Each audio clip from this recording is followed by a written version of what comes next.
Bueno, bienvenidos y bienvenidas a todos y todas. Hoy es un día especial en Estella Lizarra porque en estos 2 años que hemos vivido momentos que no se pueden nunca olvidar, hemos traído a Alfonso Longo porque esto sigue. La Agenda 2030 está instaurada en todo el mundo, en todos los ayuntamientos, diputaciones, con la excusa de recibir dinero de Europa. Esto es muy serio porque detrás de esa agenda hay muchas cosas que hoy Alfonso nos va a contar y por lo menos ser conscientes de lo que están preparando para el futuro. Entonces, bueno, pues un placer. Alfonso es un ingeniero industrial que desde el principio descubrió que esto no era una pandemia, sino que era un plan muy organizado por medio de la ingeniería lingüística. Y para nosotros y nosotras es un placer y gracias por tu valor y por ser valientes como los que estáis aquí hoy con nosotros. ¿Vale? Aurrera, ¡aupa la resistencia!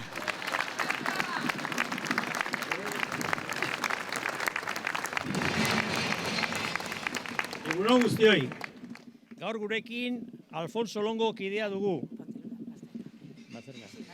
2030ko agendari buruz hitz egiteko. Badakizue agenda koloretsu hauen oinarrizko lema zein den. Ez duzu ezer izanen, baina zoriontsu izango zara. No tendrás nada, pero serás feliz. Zera da, gu herritarrok deus, baina eiek mundua zuzentzen duten elite ekonomikoak dena, gure arima barne.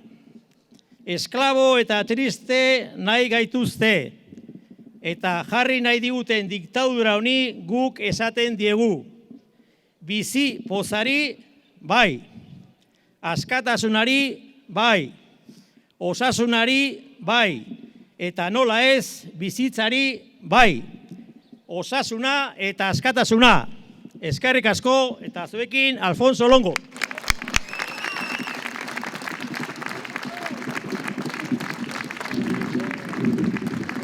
Muchas gracias, eskerrik asko. Egunon, buenos días. Bueno, pues es un placer estar aquí. Un placer y una sorpresa para mí mismo que, bueno, pues en estos tiempos me está tocando algo que nunca me había imaginado que me iba a tocar, que es ir haciendo bolos por los pueblos, ¿no?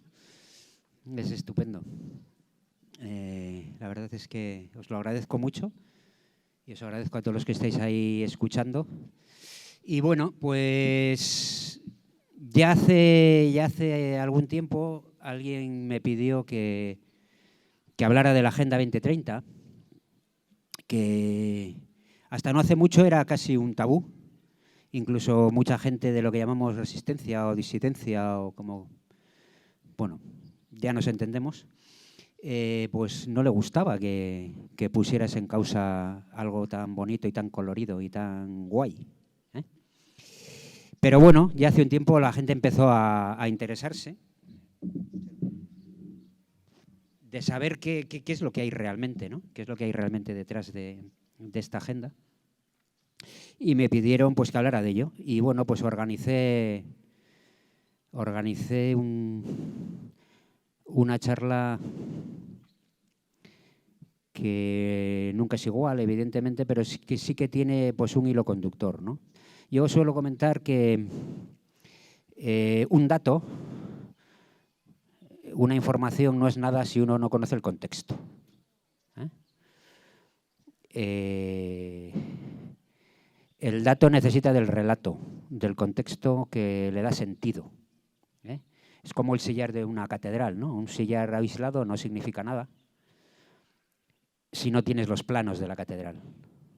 ¿Vale? Entonces necesitas los planos de la catedral, necesitas el contexto para entender el dato, para entender el evento, para entender un suceso específico. Y yo lo que trato es de compartir contexto. Yo cuando todo esto empezó, pues bueno, pues eso, detecté que algo olía mal. Y entonces me puse obsesivamente a buscar información desde esa intuición o desde esa idea inicial de que algo raro pasaba. Y siempre con la idea de de entender el contexto, ¿no? Porque es lo que cuando uno es testigo de un suceso y ve a una persona haciendo algo o ve algo, pues entiende el sentido de eso, ¿no? Tengo una hermana un poco más joven que yo que a veces, bueno, estamos muy en contacto desde que empezó esto y me ha ayudado incluso a hacer algunas investigaciones y me dice que soy un contador de cuentos, un contador de historias, ¿no? Y es así, ¿no? El contar la historia, el contar el relato ayuda a ver el contexto. Y es lo que trato de hacer, ¿no? Entonces, esta charla, este relato, esta historia que tiene que ver con la Agenda 2030, cada vez tengo aquí una chuleta de fechas y de eventos, porque es muy difícil acordarse.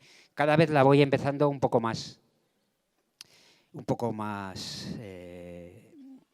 temprano en la historia, más lejos en el tiempo, ¿vale? La gente me dice, Agenda 2030, pues es ahora, ¿no? Está en la escuela, está en el ayuntamiento, está en el gobierno autonómico, está en el gobierno central, está en el Vaticano, está en todas partes, la Agenda 2030. Entonces parece que tenemos que explicarla ahora. Entonces, bueno, yo elijo trazar una serie de puntos para que vosotros mismos los unáis, los vayáis uniendo y veáis cuál es el contexto, cuáles son las ideas, ¿no? Porque el ser humano somos contadores de historias y las ideas son muy importantes. ¿Cuáles son las ideas que mueven, ¿no? ¿De dónde viene y a dónde va? Y entonces ahí entenderéis pues, la decisión de un profesor en una escuela, la decisión de un alcalde, la actuación de un policía, el protocolo que aplica un médico, ¿no? Entonces, hoy voy a empezar un poquito lejos en el tiempo, no os pongáis a temblar, Voy a intentar tampoco pararme mucho en cada evento porque podría estar aquí días, ¿no? Pero que no nos cansemos mucho. Pero voy a empezar en el 1750 a.C. Hoy venía en el coche y tal y he añadido una fecha para atrás, ¿no? Me parece relevante, porque aquí hay mucho de naturaleza humana y el reconocernos a nosotros mismos en el espejo es muy importante para sanar. Cuando hay enfermedad, cuando hay trauma, cuando hay malestar, el mirarnos al espejo y reconocernos a nosotros mismos es importante. Si no nos reconocemos a nosotros mismos, es muy difícil que reconozcamos la realidad y lo que sucede alrededor, ¿no? Entonces, en 1750 a.C. aproximadamente es cuando se escribe una de las primeras legislaciones del mundo, que es el Código de Hammurabi. ¿Habéis oído hablar del Código de Hammurabi? Pues en el Código de Hammurabi ya aparece algo que es muy relevante, es muy importante en lo que está pasando hoy, que es la esclavitud. ¿Vale? Puede ser que entonces fuera casi una novedad, no lo sé, pero la esclavitud es la idea de que un ser humano puede pertenecer a otro, de que un ser humano puede ser una propiedad igual que una casa, igual que una vaca, igual que un carro, pues un ser humano puede ser propiedad de otro, ¿vale? Entonces, en el Código de Hammurabi ya aparece la esclavitud, estamos hablando de 1750 a.C., y aparece, como en muchas tradiciones, ligada básicamente a dos aspectos. Un aspecto es el ser prisionero de guerra. Cuando se hace prisioneros en una guerra, se les puede matar, o alguien en un momento determinado se da cuenta y dice, ¡buah! Pues que siembren ellos, que cuiden al ganado ellos, y yo no tengo que hacer nada. Y aparece ligada a la esclavitud a algo que está muy en boga y muy de actualidad también. Y fijaros que hablamos de hace mucho tiempo. Ya me estoy enrollando mucho, pero creo que si entendemos esto, podemos entender mucho de lo que pasa. La esclavitud aparece ligada a las deudas. Cuando alguien no tiene para pagar sus deudas, se vende a sí mismo y se convierte en esclavo. Esto aparece después en muchísimas tradiciones, aparece en la Biblia. El usurero se convierte en amo de sus deudores. Y esta idea de la esclavitud ya aparece en el 1750 a.C.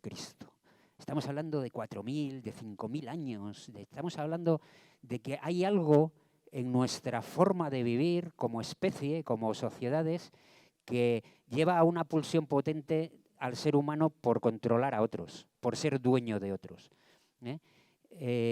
Yo personalmente pienso que la esclavitud, de hecho, es la tecnología más importante y más relevante que ha desarrollado el ser humano. ¿Por qué?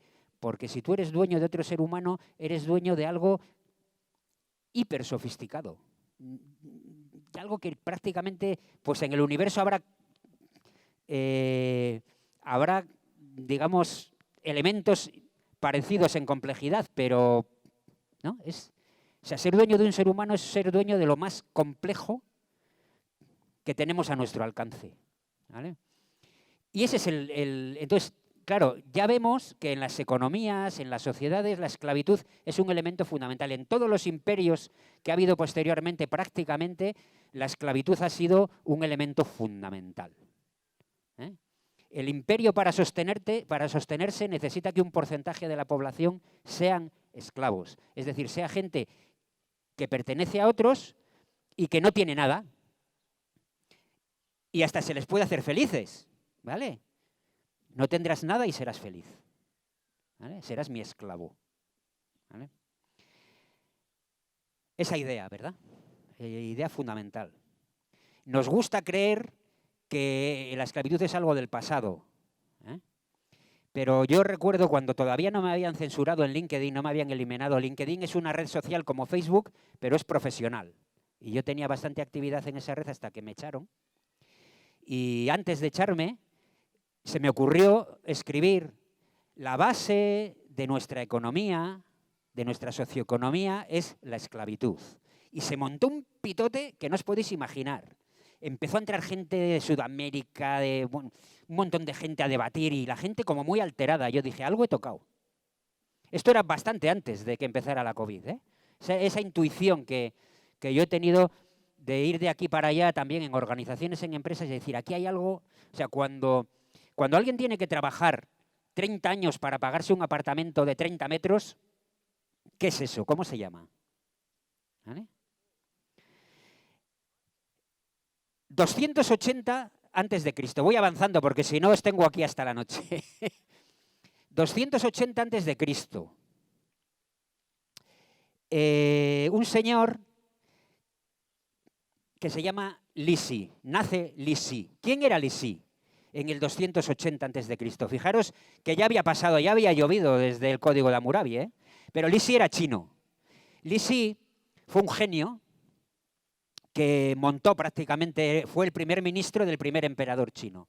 Él montó lo que ha sido desde entonces el imperio chino, que sigue existiendo. O sea, este era un señor potente. Montó las estructuras y las bases de un imperio hace más de 2000 años que sigue existiendo. Lisi tenía una frase que es muy conocida. Decía, controla la comida y controla el miedo y controlarás a la rata. Esta es su frase, una frase nuclear, es la frase fundacional de la ingeniería social, de lo que conocemos como ingeniería social. ¿Qué es la ingeniería social? La ingeniería social es la tecnología, basada también en una ciencia o en una serie de ciencias del comportamiento y de psicología social. Es una escuela tecnológica que consiste en generar conductas diseñadas, que consiste en decir, oye, pues a mí me gustaría que todo el mundo lleve un pirulí metido en la oreja. ¿Cómo se hace eso? Pues hay tecnología para hacerlo. Eso es la ingeniería social. Ingeniería, diseño de conductas y comportamientos. Entonces, ¿eso cómo se hace? Controlando la comida y controlando el miedo, porque las ratas somos todos nosotros. Lisi estudió el comportamiento de las ratas en los establos y, viendo que se comportaban diferente dependiendo del estado y de la situación en el establo, si estaba más limpio, más sucio, etcétera, llegó a esa conclusión. En realidad, fundó la psicología conductual. Y eso le sirvió para montar un imperio que permanece. Ahí se fundó la ingeniería social. No es algo que ha inventado Bill Gates o Klaus Schwab, ¿vale? Esto es muy antiguo. Y esto, evidentemente, todas las clases dirigentes, todas las élites, normalmente sacerdotes, aristócratas, etcétera, siempre han compartido este conocimiento. Quizás no es un conocimiento que tiene todo el mundo, pero que las élites evidentemente lo necesitan, lo desarrollan y lo tienen desde muy antiguo, como podemos comprobar, ¿vale? Voy a ir un poquito más adelante y he metido aquí otro. Tengo un salto hasta 1715, desde el 280 a.C., pero hay otra época que es los siglos siguientes al nacimiento de Cristo, 3, 4, ese orden de magnitud. No hay fechas concretas, no, pero la decadencia del Imperio Romano. En la decadencia del Imperio Romano, por cierto, durante el Imperio Romano, 1/3 de la población aproximadamente eran esclavos. ¿No suena? Eran esclavos. El imperio necesita esclavos.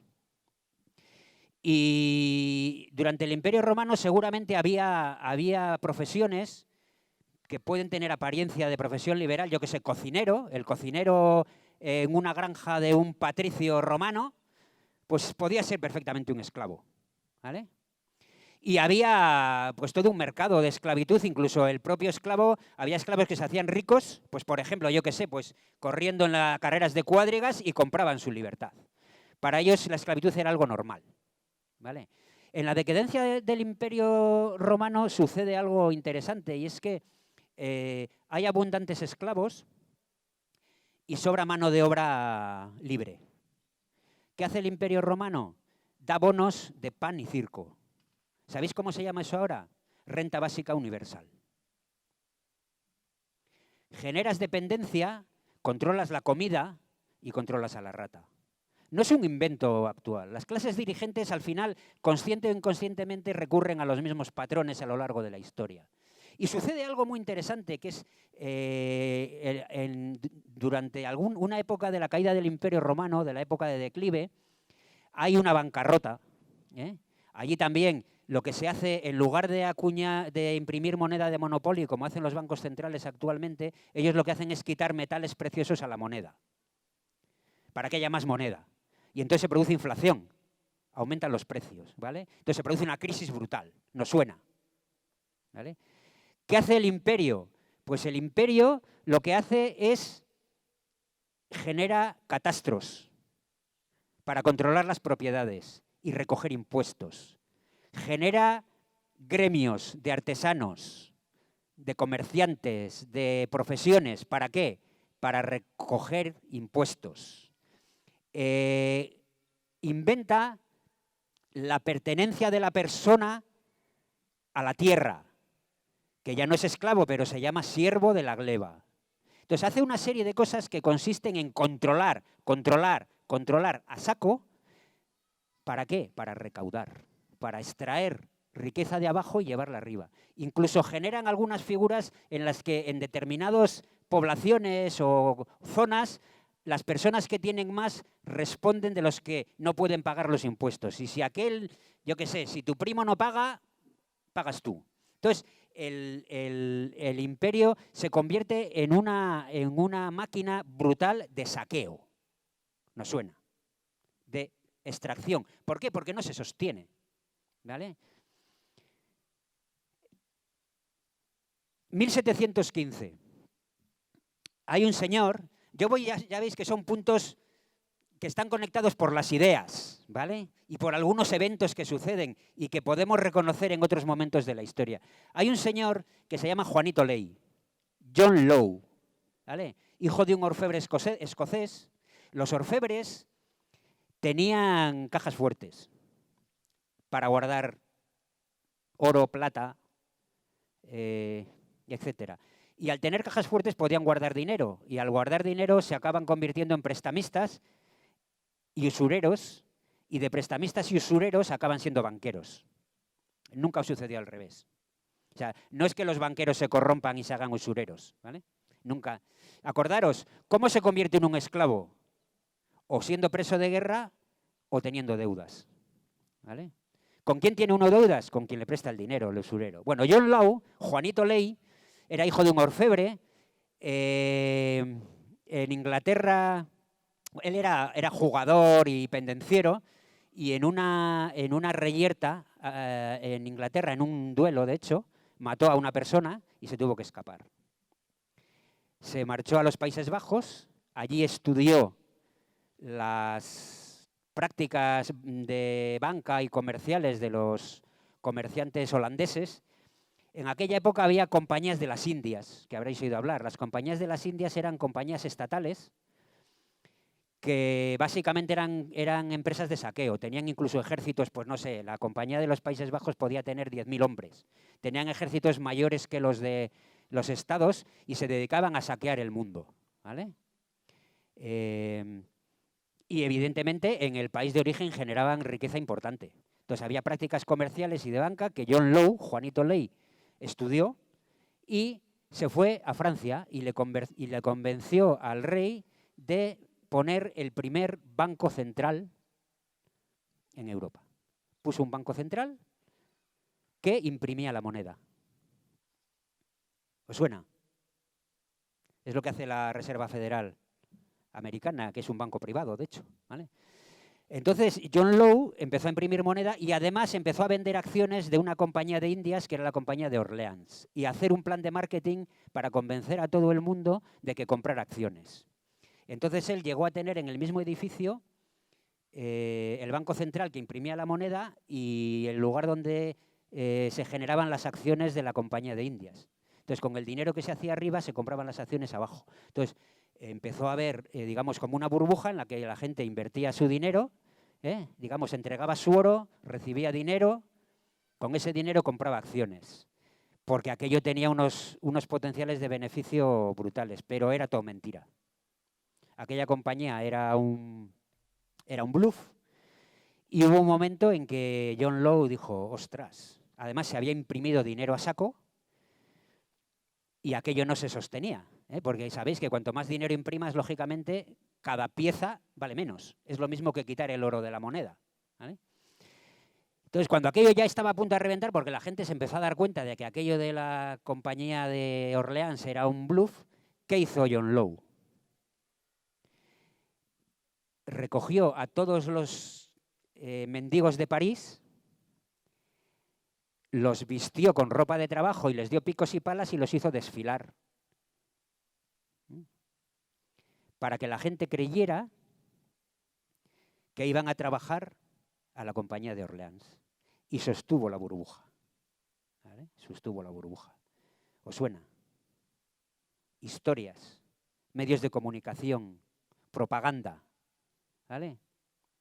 Mucho de lo que vivimos son esclavos, perdón, me ha salido la palabra, mendigos, desfilando por las calles de París con picos y palas.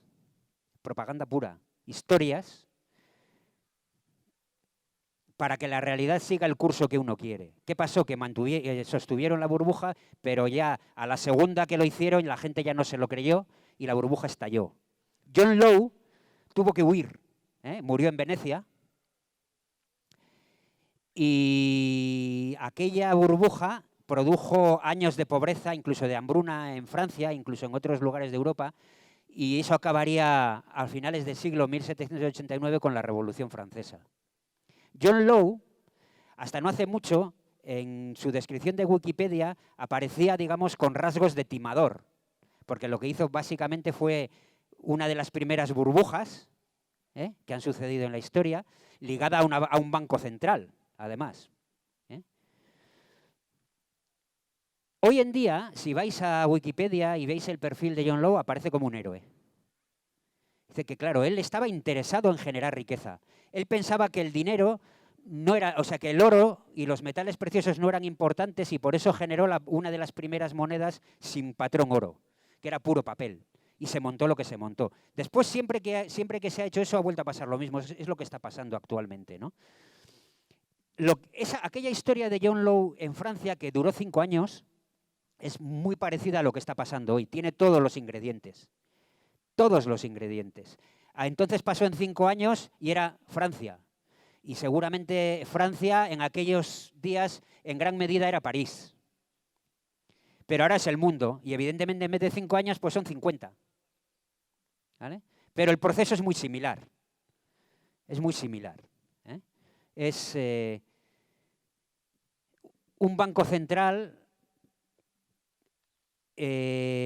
controlado por las élites, muy ligado a una corporación, que era la Compañía de Orleans, y que básicamente se dedica a extraer la riqueza de la gente con una burbuja, con historias y con mentiras. Y eso llega a un momento que revienta. A mí siempre me ha fascinado el nombre de este hombre, ¿no? Que se llama Juan Ley. Alguien que empezó así. La banca moderna y las bancas centrales nunca se corrompieron. Eso que nos contaron en la crisis anterior de que había habido corrupciones y que había habido subprimes y que había habido X, la banca nunca se corrompió. La banca nació así, nació de la usura. La usura que está ligada a la esclavitud.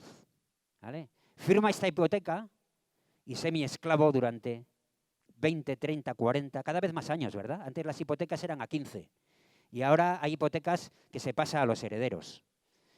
¿Vale? Incluso hay élites que hablan de las deudas perpetuas, ¿no? O sea, firma una hipoteca para siempre, ¿no? De hecho, con los países se intenta hacer deudas perpetuas, en las que tú estás siempre devolviendo intereses, ¿no? Joder, tengo que correr un poco más, porque me estoy enrollando mucho.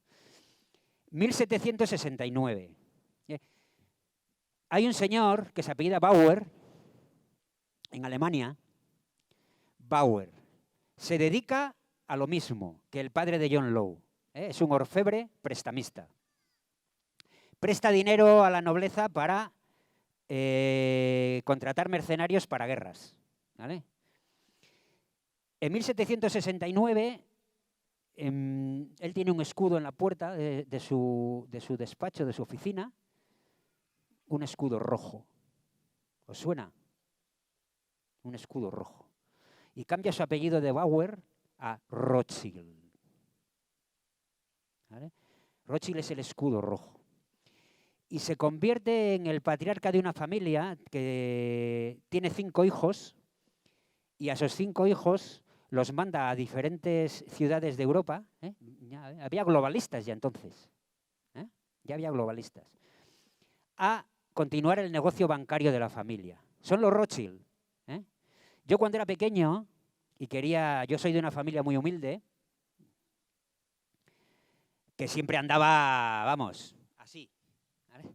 Entonces, cuando yo pedía algo que se escapaba del presupuesto, lo cual era casi siempre, porque siempre se escapaba, mi padre me decía, pero Alfonso, ¿tú te crees que somos Rothschilds?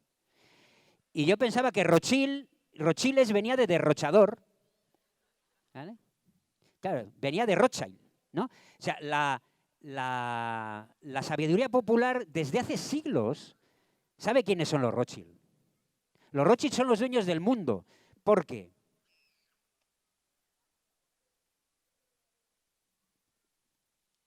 Después de mandar los hijos a 5 ciudades europeas, la rama de Londres hace algo de lo que voy a hablar un poquito después. ¿Vale? Y prácticamente se convierten en los dueños del mundo. Acordaros, son banqueros también. ¿Vale? Y su negocio de préstamo se basa en las guerras, en la contratación de mercenarios. ¿Vale? Eso era 1769. 1776. 1776 hay un evento en el que me vais a mirar todos, vais a decir, uy, conspiranoico, uy, uy, uy, uy, uy. Entonces, esto es historia, ¿vale? Todo lo que yo cuento aquí es historia y lo podéis verificar.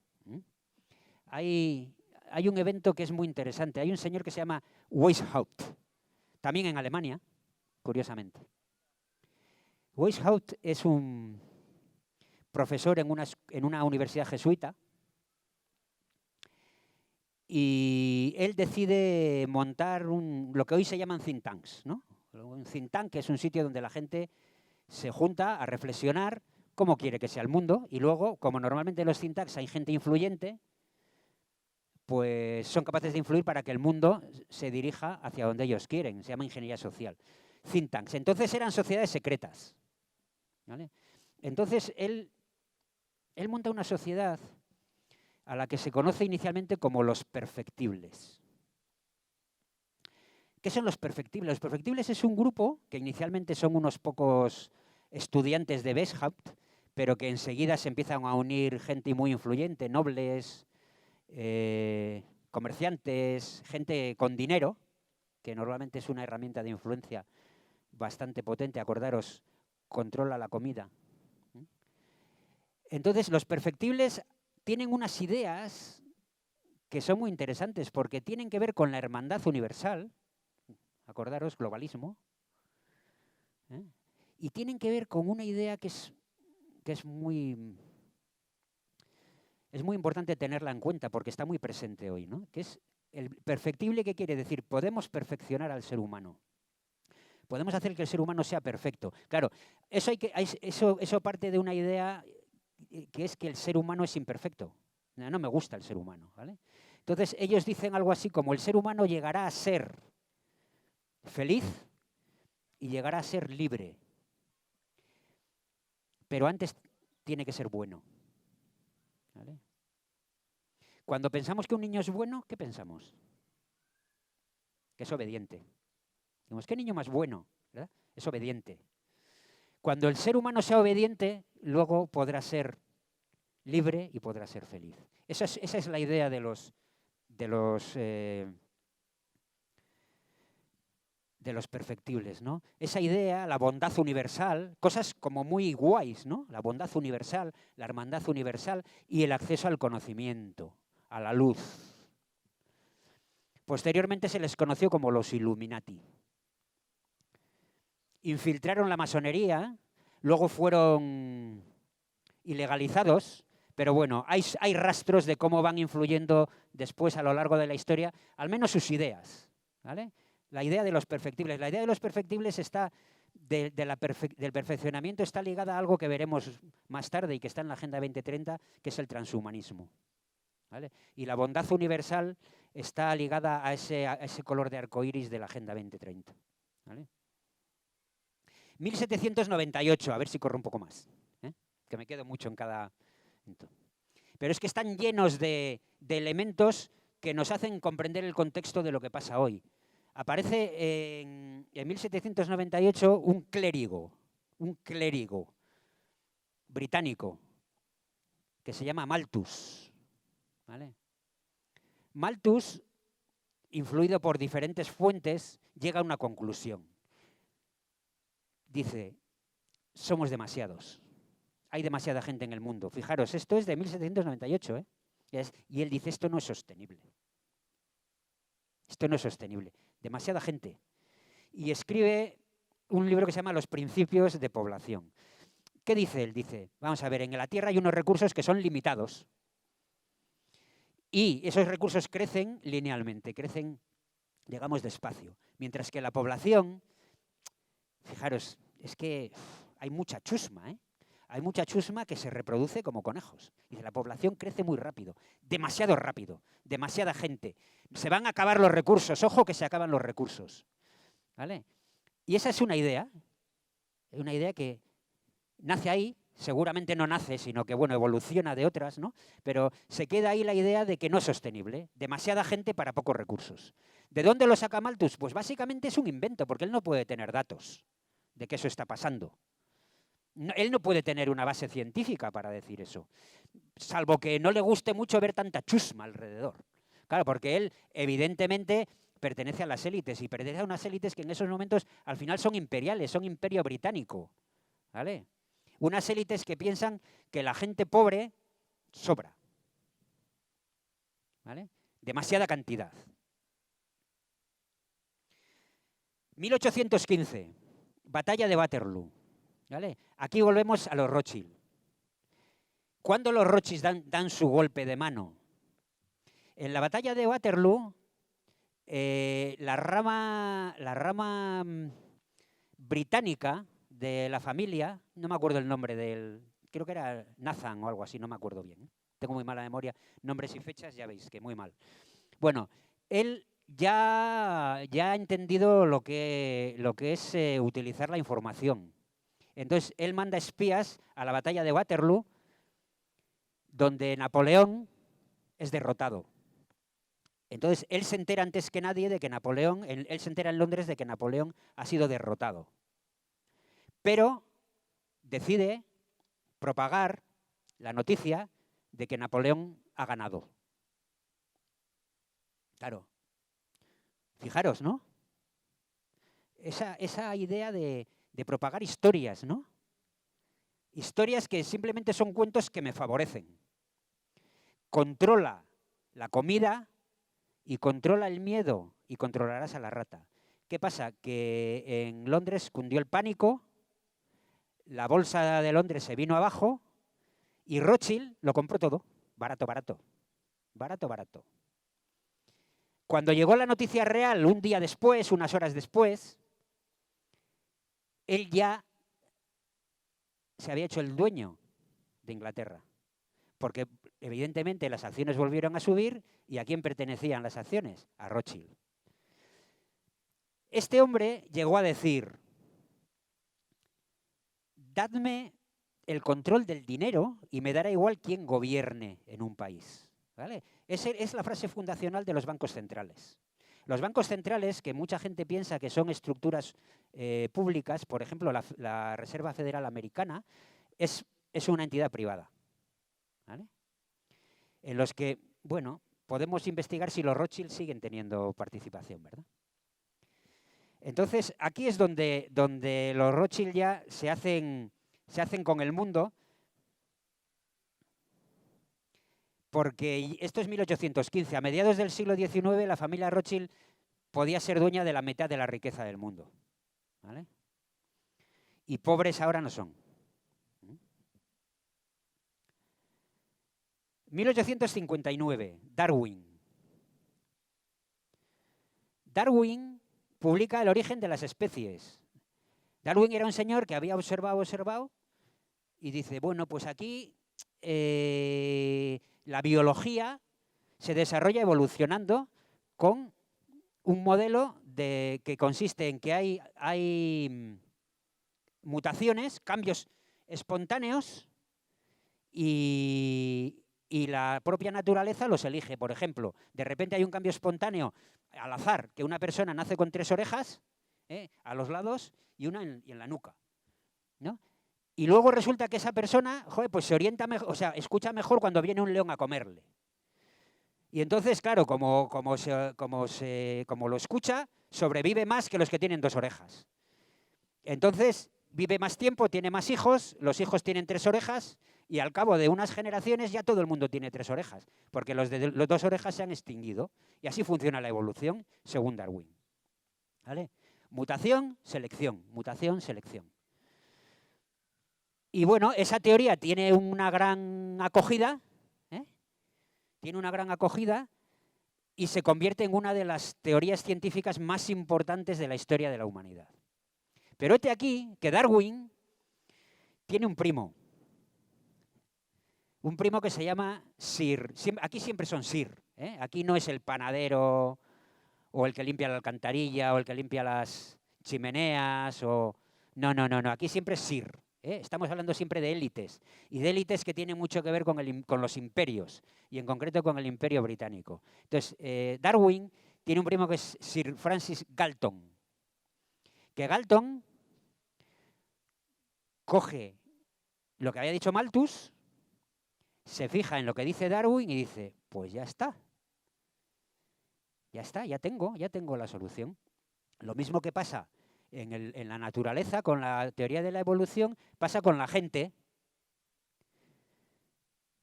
Los rasgos se heredan y el ser más listo y más rico sobre todo y el estar en posiciones de poder se hereda. Es decir, lo que viene a decir es que la gente que manda por derecho natural, porque son los mejores y eso se hereda.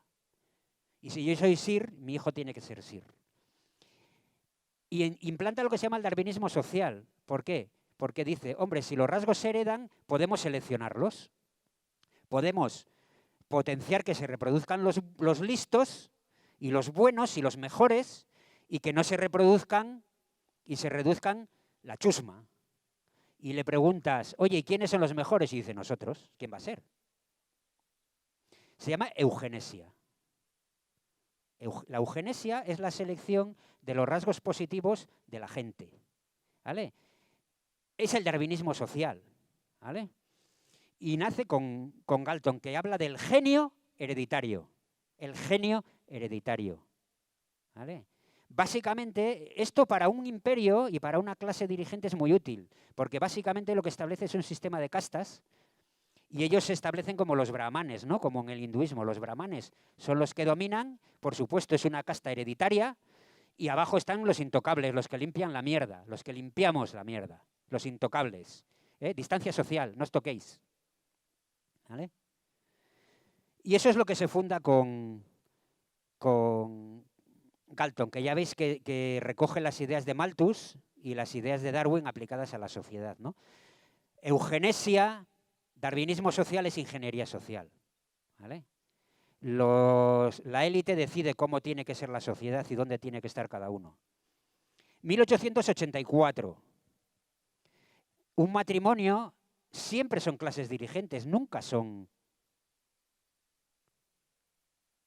chusma.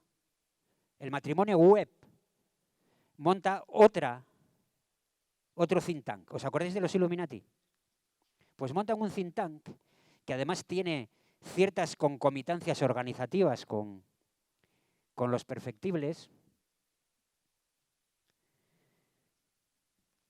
que seguramente habrá muchos que no habréis oído hablar.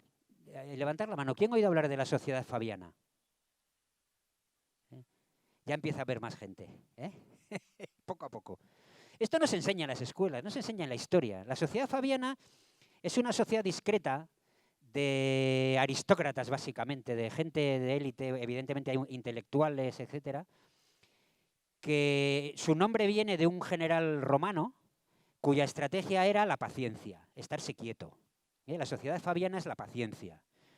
Es una sociedad cuyo objetivo es implantar el socialismo, ¿vale? Su objetivo de fondo seguramente es prolongar la duración del Imperio Británico, pero ellos se dan cuenta que a base de armas es complicado y que tienen que hacerlo más con ingeniería social. Su primer logotipo es un lobo con piel de cordero. Buscarlo en Google, ¿vale? Poner sociedad fabiana. Entonces, su influencia es brutal. Son los creadores de la socialdemocracia y del estado del bienestar, ¿vale? Nunca se habló del estado del bien ser. Nunca nos hablaron del estado del bien ser. Nos hablaron del estado del bienestar. Porque si controlas la comida y controlas el miedo, controlas a la rata. Esa es la idea, ¿vale? No hablamos de unos mindundis, ¿vale? Hablamos de los fundadores del Partido Laborista Británico. Hablamos de los fundadores de la London Business School of Economics. Hablamos de gente que cuando se juntan a deliberar están hablando de muchos miles y miles y miles de millones por detrás, con muchísimos recursos, puestos al servicio de unas ideas, porque no dejan de ser unas ideas, ¿vale?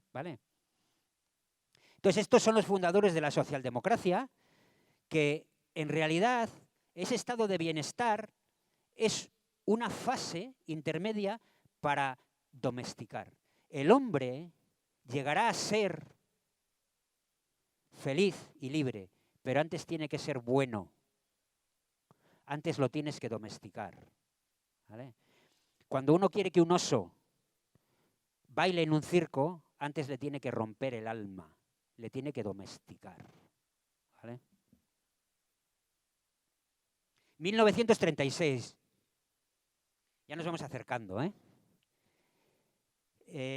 1936 hay un millonario norteamericano que ha emigrado al Reino Unido y que ha fundado una de las primeras grandes farmacéuticas.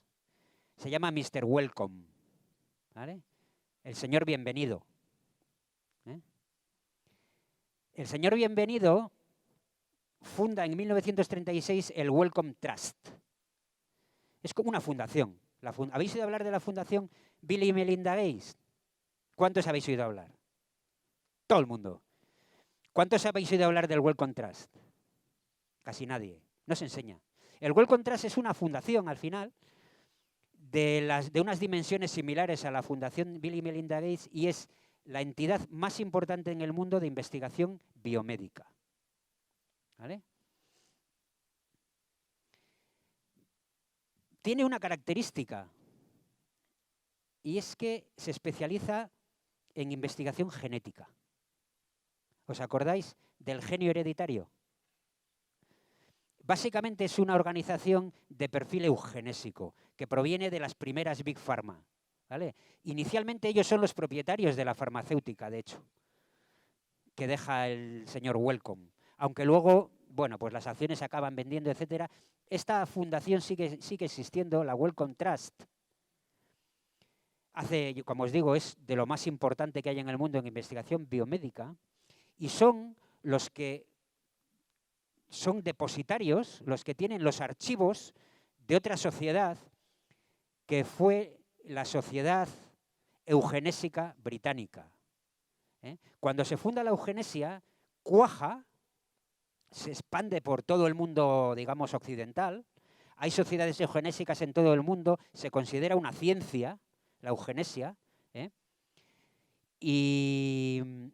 y bueno, hay evidentemente en el Reino Unido una sociedad eugenésica muy importante y muy influyente, que luego vamos a hablar otra vez de ella, y la Wellcome Trust hoy tiene los archivos de esa sociedad. ¿Vale? Y una de sus líneas importantes de investigación es la genética. Las sociedades eugenésicas ya no se llaman sociedades eugenésicas, ¿vale? Se les cambió el nombre después de la Segunda Guerra Mundial por motivos de prestigio, porque los eugenésicos, digamos, más conocidos en aquellos momentos eran los nazis, ¿vale?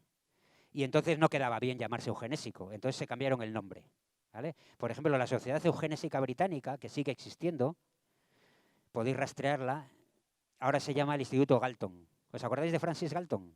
Pues ahora ya se llama Instituto Galton. Ya no es tan claro que es una sociedad eugenésica, ¿vale? Pero sigue existiendo, sigue existiendo. Esta sociedad Wellcome Trust tiene en estos momentos un programa de investigación que le llaman el Advanced Leap o algo así, que está dirigido por una antigua directora de DARPA, que es la Agencia de Proyectos Avanzados de Defensa Americana. Esta mujer fue la que promovió la investigación en unos tratamientos genéticos que se llaman RNA. ¿Vale? Luego esta mujer estuvo... Esto suena todo a conspiranoia, ¿verdad? Pero es que está tan a la vista... O sea, yo os invito a que lo busquéis vosotros. Yo no soy más listo que nadie. Está a la vista. Y además se tarda minutos en... Esta mujer pasó luego a Facebook y a Google. Y allí hizo una serie... Esta es experta en gestión de carteras de proyectos avanzados de investigación, ¿vale? Allí hizo una serie de proyectos de investigación avanzados y luego la ficharon en el Wellcome Trust para desarrollar una serie de proyectos avanzados, el Advanced Leap, ese como el paso adelante, ¿no? Como el paso adelante tecnológico. Hay un proyecto en concreto, lo podéis buscar vosotros, hay un proyecto en concreto que llama mucho la atención en este programa. Este proyecto se llama Los primeros 3000 días. Y este proyecto consiste en monitorizar desde el momento del nacimiento a los bebés para tener controlado el de su desarrollo cerebral respecto a un modelo informático y tenerlos monitorizados en tiempo real para influir en su desarrollo, ¿vale? Para estos frikis tecnócratas esto es un avance, ¿vale? Para una persona que no se ha vuelto loca, que aún conserva su humanidad en cierta medida, es una locura, es terrorífico, ¿no? O sea, el control ya desde el día cero, ¿vale? Hay que tener en cuenta que antes han estado controlando a la madre, claro, ¿vale? Entonces, este es uno de los programas que tienen el Wellcome Trust, que no nos olvidemos que tienen procedencia eugenésica. No nos olvidemos que cuando controlen a esos niños, cuando ese niño tenga 3 años, dirán, este es basura, este es basura, este es basura, este es listo, este es basura, este es basura, este es basura. ¿Y qué van a hacer con los que ellos digan que son basura? ¿Os lo imagináis? Estas élites tienen un componente espiritual y religioso. Ellos se consideran los portadores del conocimiento, acordaros del acceso al conocimiento, ¿no? De los perfectibles, y consideran que los demás somos ganado. Es decir, con el ganado puedes hacer lo que quieras, ¿vale? 1945 se funda la ONU, Organización de las Naciones Unidas, que suena bien, ¿verdad? Las Naciones Unidas, suena de puta madre, ¿vale? Detrás de esa fundación hay un patrocinio de una familia muy similar en perfil a los Rothschild, que son los Rockefeller, ¿vale? Las Naciones Unidas en realidad es concebida como un gobierno mundial, ¿vale? Evidentemente con una evolución que va tomando más competencias y más competencias cada vez, pero se concibe como eso, como un gobierno mundial. Por eso cuando la gente dice, oye, un gobierno mundial, eso es conspiranoia y tal. ¿Cómo conspiranoia? Entra en la página web de las Naciones Unidas. Mira las competencias y las capacidades que tienen. Mira cómo actúan en el mundo, ¿vale? Es decir, ahí ya hay, en ese gobierno mundial hay una plasmación, tenía un antecedente que era la Sociedad de Naciones, ¿vale? Pero ya en las Naciones Unidas hay una plasmación de aquella idea que tenían. Son ideas, ¿vale? Aquella idea que tenían los perfectibles de la hermandad universal, ¿vale? Acordaros que es una hermandad universal en el que la humanidad es buena, es obediente, es muy obediente. En 1945, prácticamente el mismo año, se funda el Ministerio de Educación y Cultura del mundo. ¿Sabéis cuál es ese ministerio? La UNESCO. Pertenece a las Naciones Unidas, igual que la OMS, por ejemplo. Se habla mucho de la OMS últimamente, ¿verdad? Que está financiada en gran medida por Bill Gates. Pero de la UNESCO no se habla mucho, ¿verdad? ¿Sabéis quién fue el primer director de la UNESCO? El Ministerio de Cultura y Educación del mundo, que promueve los programas de educación que estudian nuestros niños en los colegios. Pues el primer director fue un señor que se llamaba Julian Huxley. ¿Os suena? Huxley. Hermano de Aldous Huxley, el que escribió Un mundo feliz, un mundo donde todo el mundo era bueno y feliz. ¿Nos suena, verdad? Entonces, Julian Huxley fue el primer director de la UNESCO y tenía una característica, de que había sido presidente de la Asociación Eugenésica Británica. Eugenesia, darwinismo social en vena. Elitismo en vena, ¿vale? Es decir, este señor era un clasista, racista. Cuando su hermano Aldous escribe Un mundo feliz, no está haciendo ficción, está hablando de las ideas de su familia, que es una familia de la élite y con esas ideas clasistas y eugenésicas, ¿vale? Entonces, Julian, el primer director de la UNESCO, ese Ministerio de Educación, que suena bien todavía, dices UNESCO y parece, hostia, dices, gente que viene aquí a desarrollar cultura y tal, ¿no? Los cojones. Entonces este hombre, observando el progreso de la ciencia, de la medicina, de la genética, de la tecnología, se inventa una palabra nueva. Dice, porque ya la eugenesia, eso está un poco anticuado, esto hay que darle hay que darle otra vuelta, ¿no? Hay que evolucionar. Y escribe un libro que se llama New Bottle for a New Wine, una nueva botella para un nuevo vino, ¿vale? Un nuevo contenedor para un nuevo ser. Se inventa la palabra transhumanismo. El transhumano es la mezcla, como lo dice Klaus Schwab, el director del Foro Económico Mundial, es la mezcla de lo biológico, de lo que somos como seres humanos, con lo tecnológico y con la biomedicina, con la ingeniería genética. Es decir, el transhumano es un perfeccionamiento, nos acordamos de los perfectibles, es un perfeccionamiento del ser humano aumentado por tecnología, ¿vale? Cuando Klaus Schwab, el director del Foro Económico Mundial, habla de la cuarta revolución industrial, habla de no cambiar el mundo, sino ya cambiarnos a nosotros mismos. Es transhumanismo. Y el transhumanismo tiene esta procedencia, tiene esta conexión directa con la eugenesia, con el darwinismo social y con las élites que nos consideran chusma, ¿vale? 1972, Club de Roma. Es otra sociedad, también fundada con el patrocinio de los Rockefeller, igual que las Naciones Unidas. Y el Club de Roma encarga un estudio al Tecnológico de Massachusetts. Suena científico, ¿verdad? El Tecnológico de Massachusetts, lo que dicen esto será la leche, esto será verdad, pues gente lista, ¿vale? Entonces encarga un documento, un estudio, que además tiene un componente sistémico, de cibernética, un componente muy moderno, ¿no? Que se llama Los límites del crecimiento. ¿Qué es ese documento que marca? Ya nos estamos acercando, tranquilos. Los límites del crecimiento es un documento que afirma que el modelo socioeconómico que se está desarrollando en el mundo no es sostenible, que los recursos se agotan y que hay demasiada gente. ¿Os suena?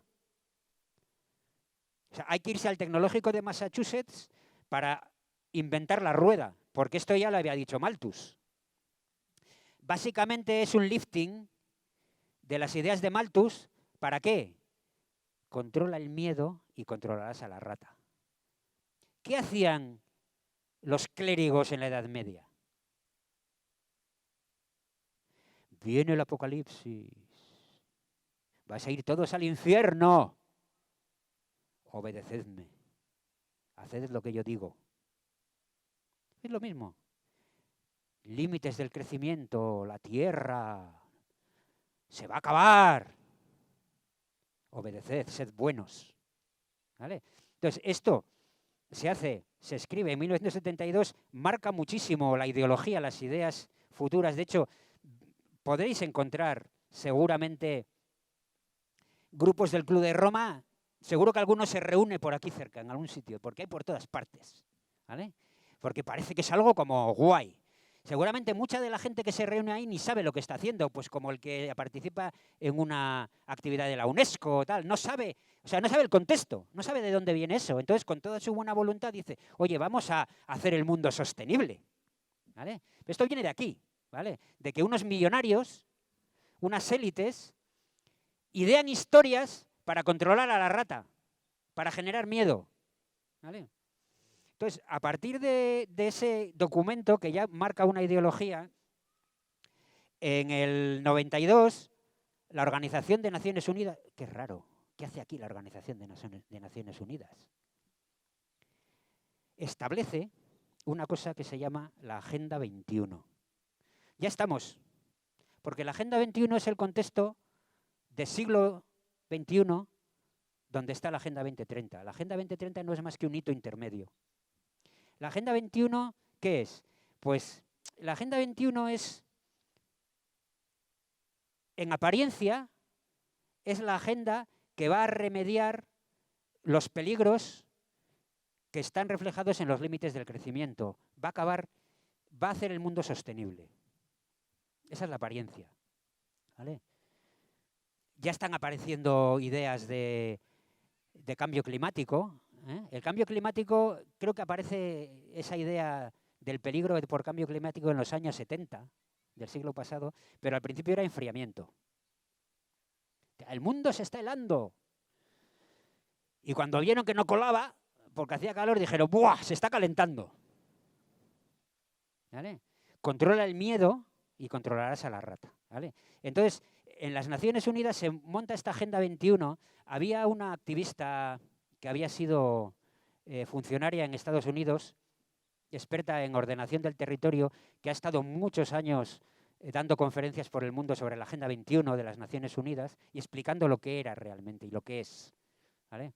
Esta mujer, curiosamente, murió en mayo aproximadamente del año pasado. ¿Vale? Está sucediendo, ¿vale? Va cayendo gente, bueno, todos tenemos que irnos, ¿no? Pero hay gente que se muere en momentos oportunos, sobre todo oportunos para algunos, ¿no? Entonces esta mujer lo explicaba muy bien. Podéis encontrar en YouTube, creo, todavía conferencias suyas, si no las han eliminado del todo, pero si investigáis podréis acceder en un canal o en otro. Ella explicaba cómo la Agenda 21 en realidad hace lo que hizo el Imperio Romano cuando se caía.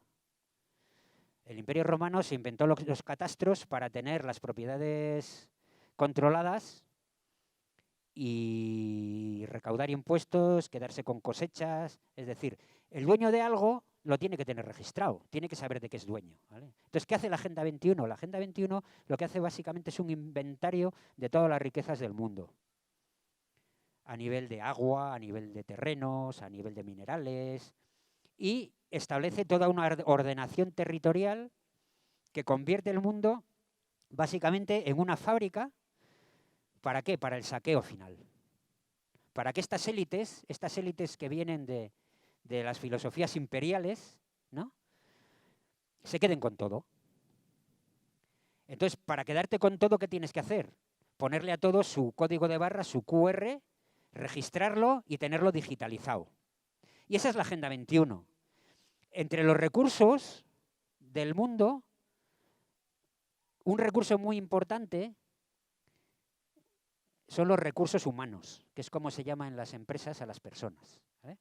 Somos recursos humanos. Entonces, a los recursos humanos, acordaros del código de Hammurabi, ¿eh? Hay que ponerles un QR, hay que ponerles un código de barras para tenerlos controlados, porque al final un ser humano, entre que nace y se muere, gasta una energía en generar riqueza. Y entonces de lo que se trata es de que las élites, que son los mejores, se la queden, nos la quedemos, ¿vale? Y en eso consiste la Agenda 21, ¿vale? Uno puede ver esto todos los días, ¿no? Yo el otro día en un pueblo veía cómo allí estaban anunciando el catastro europeo, ¿no? Como el callejero europeo, cómo están cambiando incluso números, nombres, etcétera, para que toda Europa tenga una codificación digital, informatizada, de todas las calles, números, etcétera. Es decir, que todo lugar esté localizado, todo lugar esté informatizado y al final que todo lugar esté monetizado, convertido en dinero, ¿para qué? Para que las élites se lo embolsen. Entonces, inventario de la tierra, saqueo final. Luego voy a hablar un poquito más de esto. ¿Habéis de hablar del gran reseteo? El gran reseteo es esa idea de un nuevo sistema socioeconómico después de la COVID, ¿vale? En realidad se trata del gran resaqueo. Siempre saquearon el mundo, pero ahora ya quieren hacer el saqueo final, ¿eh? De ahí viene esa idea del Foro Económico Mundial de no tendrás nada y serás feliz. ¿Por qué vosotros no tendréis nada? Porque me lo quedaré yo. Es así de simple. ¿Qué pasa? Que nos han adoctrinado para que no miremos para arriba. Entonces nos entretenemos en pegarnos entre unos y otros.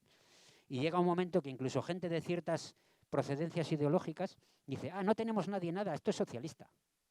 Somos todos iguales. Y dice, ya, gilipollas, pero mira para arriba, porque si nadie tiene nada, alguien se lo ha quedado. ¿Dónde está? Arriba. Y entonces nos encontramos a agentes de supuestas ideas progresistas actuando de mamporreros de la élite mundial, ¿vale? 2015, Agenda 2030. La ONU aprueba la Agenda 2030. La Agenda 2030, ya os he explicado lo que es, ¿vale? Básicamente yo le llamo el caramelo del pederasta. Lógicamente, cuando un pederasta quiere abusar de un niño, va a la puerta del colegio y no le dice, ven que te voy a matar. No le dice eso. Le dice, ven que te voy a cuidar, que te voy a cuidar. Y le da un caramelo dulce. Lógicamente las élites no dicen, os vamos a matar. Dicen, venir que os vamos a cuidar. Porque además juegan con algo que en la ingeniería social es muy útil, ¿no? Y es con la conexión, la frontera difusa entre lo que es cuidar y lo que es controlar. ¿Vale? La madre quiere cuidar al niño, pero cuando se le va la pinza, lo encierra en el sótano, ¿para qué? Para que el niño no tenga accidentes en la calle. Y lo maltrata, lo está controlando. Pero incluso ella misma se cuenta la película de que lo está cuidando, ¿vale? Entonces, esa ambigüedad entre lo que es cuidado y control, las élites lo manejan a la perfección, ¿vale? Entonces, sacan una aguja así y dicen, ven que te voy a cuidar. Es el caramelo del pederasta. La Agenda 2030 tiene colorines, tiene arcoíris, tiene sostenibilidad, son los ODS, ¿no? Los Objetivos de Desarrollo Sostenible. ¿Por qué? Porque el mundo está en peligro. Entonces, comes un filete, eres malo. Malo que come filetes, que las vacas se tiran pedos y contaminan. ¿Vale? Mejor come algas, ¿vale? Que los filetes ya me los como yo. Entonces, con esa idea de sostenibilidad, de colorines, de hermandad, etcétera, lo que hacen es meten lo que yo llamo el arcoíris negro, la manipulación y el control de la gente, porque la idea es controlarte. La idea es que tú comas lo que yo diga. La idea es que tú hagas lo que yo digo, ¿vale? Básicamente, la Agenda 2030, que es una de las marcas del globalismo, de las élites mundiales, tiene finanzas especulativas, ¿vale? Control absoluto de las finanzas, dinero de monopolio emitido por bancos centrales que tiende a ser ya dinero digital. Se trata de que el dinero sea digital para que tú no puedas hacer lo que te dé la gana. Por ejemplo, tú si tienes un gallinero y ponen huevos tus gallinas, tú no los puedes vender. ¿Por qué? Por motivos sanitarios. Ya, pero los huevos que tú no vendes los vende otro, ¿verdad? Que tiene más gallinas que tú, más dinero que tú y más poder que tú. Entonces, de eso trata la Agenda 21 y la Agenda 2030, de controlarlo todo para que tú no hagas lo que ellos no quieren, para adueñarse de todo, ¿vale? Entonces, pero tú, como tienes unos euros en el bolsillo, vas a donde tu vecino y le dices, oye, esos huevos ya te compro yo, hombre. Venga, joder, además son unos huevos cojonudos. Prohibido venderlos. Son cojonudos, pero está prohibido venderlos, porque alguien hizo una normativa, seguramente promovida por las Naciones Unidas, para que no se puedan vender los huevos. Pero tú los compras, te los comes y de puta madre. Pero ¿y qué pasa si para pagarlos tienes que usar un monedero digital? Que se enteran de que estás comprando unos huevos ilegales. Y automáticamente te bajan la puntuación en un carné por puntos, como el que tienen los chinos, y te encierran en casa. O no te dejan hacer otra cosa. Entonces, se trata de digitalizar, de controlar. ¿Para qué? Para lo que hizo el Imperio Romano, para que cada transacción sea controlable y ellos se puedan quedar con algo, si no con todo, ¿vale? Eugenesia y transhumanismo, ¿vale? Como parte de esta agenda globalista, de la Agenda 2030, está la mejora del ser humano, ¿vale? La mejora desde el punto de vista de ellos, que se consideran los poseedores del conocimiento. Estas élites son luciferinas, en gran medida. ¿Ser luciferino qué es? ¿Que llevas cuernos y rabo? No necesariamente, ¿vale? Lucifer es Prometeo, es el que roba el fuego, roba la luz a los dioses, les roba el conocimiento y se lo da al ser humano, ¿vale? Los Rockefeller tienen una estatua de Prometeo en el Rockefeller Center, en Nueva York, ¿vale? Son luciferinos. Entonces, luciferino significa transhumanista y significa utilizar la tecnología para perfeccionar al ser humano y generar, pues, dos especies de seres humanos. Los amos, aumentados por la tecnología, y los esclavos, disminuidos por la tecnología. ¿Cómo disminuyes a alguien por la tecnología? Pues metiéndole un código QR y un código de barras y un sensor, de manera que cuando das a un botón le dé un calambre y se cague, ¿vale? O se muera. Y ese es digamos, la línea eugenésica y transhumanista, ¿no? Está el gobierno corporativo mundial. La gente piensa que el gobierno mundial mucha gente piensa que es una conspiranoia, pero el gobierno mundial está ahí, ¿vale? Tiene una parte administrativa, una parte política, Naciones Unidas y entorno, pero tiene una parte corporativa empresarial, ¿vale? Al estilo de los regímenes corporativos fascistas, musolinianos. De hecho, es un neofeudalismo. Y arriba en la cumbre están los fondos buitre, los fondos de inversión, como BlackRock y como Vanguard o State Street, ¿vale? Hay una élite financiera que podéis imaginar qué familias son las dueñas de esas entidades financieras, que controla el nivel siguiente, que es el nivel político de gobierno mundial, ¿vale? Y ese gobierno mundial utiliza algunas estrategias de ingeniería social, por ejemplo, la neolengua, ¿vale? La Agenda 2030 utiliza la neolengua. En la Agenda 2030 se habla de sostenible. ¿Qué quiere decir sostenible? Rentable. Se habla de digital, ¿vale? La digitalización es como un derecho. tú tienes derecho a una identidad digital. ¿Pero qué quiere decir controlado? ¿Vale? Se habla de verde, ecológico. ¿Pero qué quiere decir ecológico? Elitista. ¿Vale?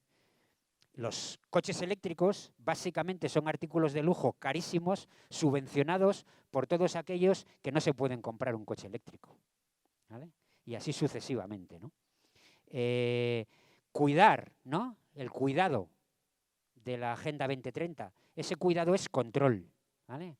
Es decir, para entender lo que es la Agenda 2030 hay que entender, o es útil, por lo menos entender la neolengua, ¿no? Cómo las palabras, el sentido que tienen es un sentido diferente y muchas veces opuesto al aparente.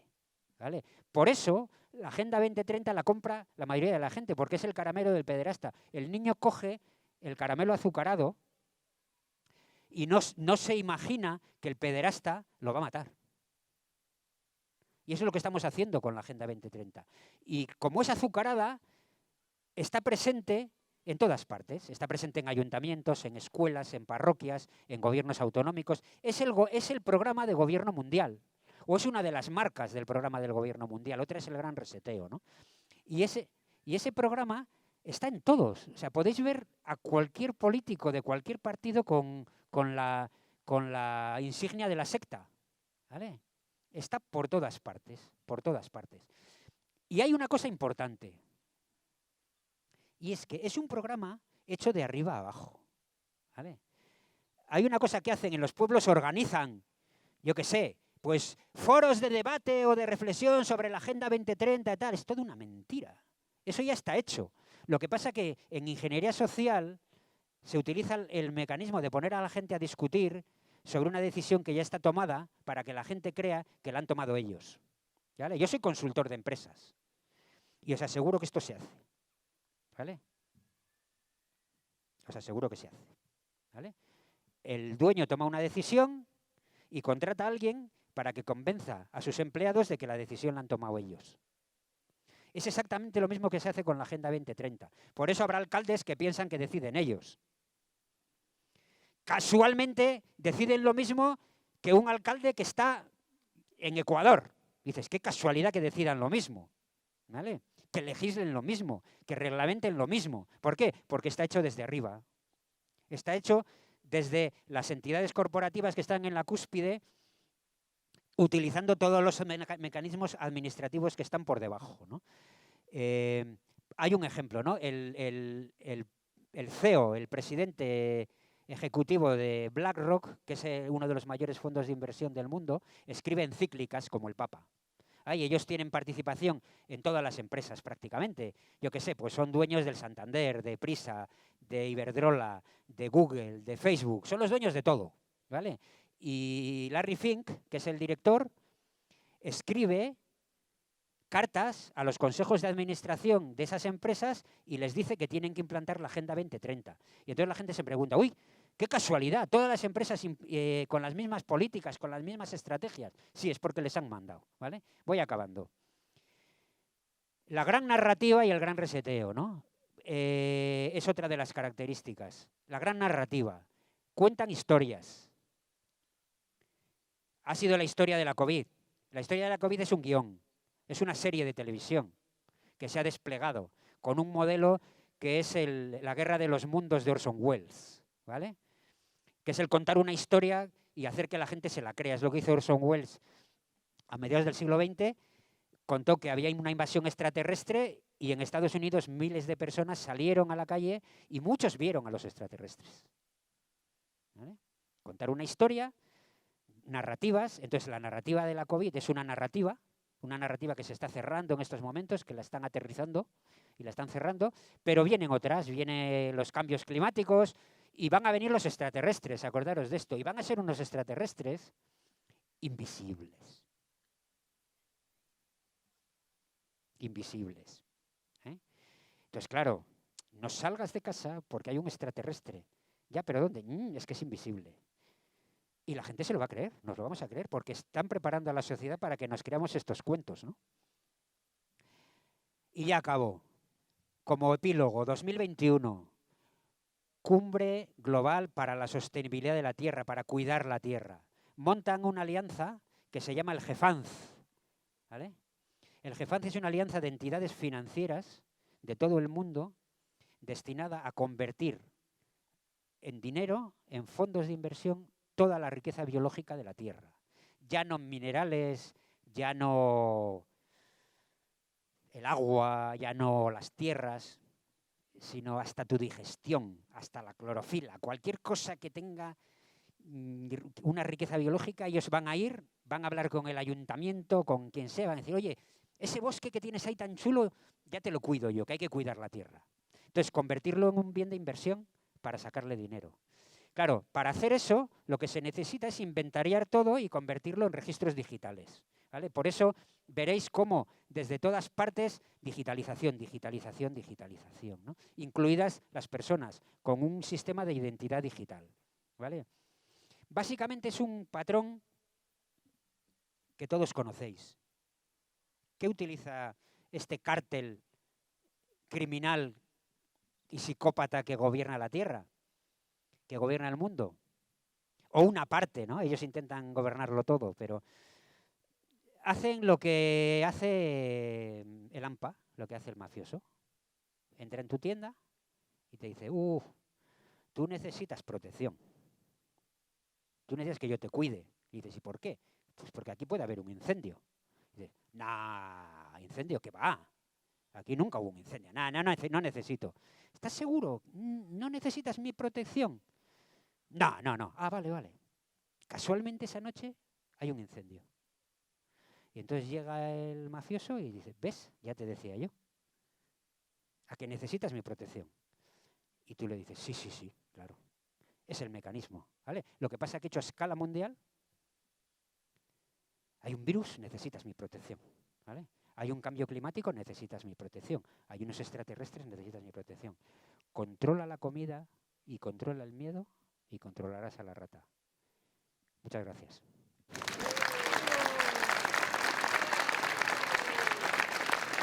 Pero bueno, yo estoy aquí para contestar preguntas, ¿eh?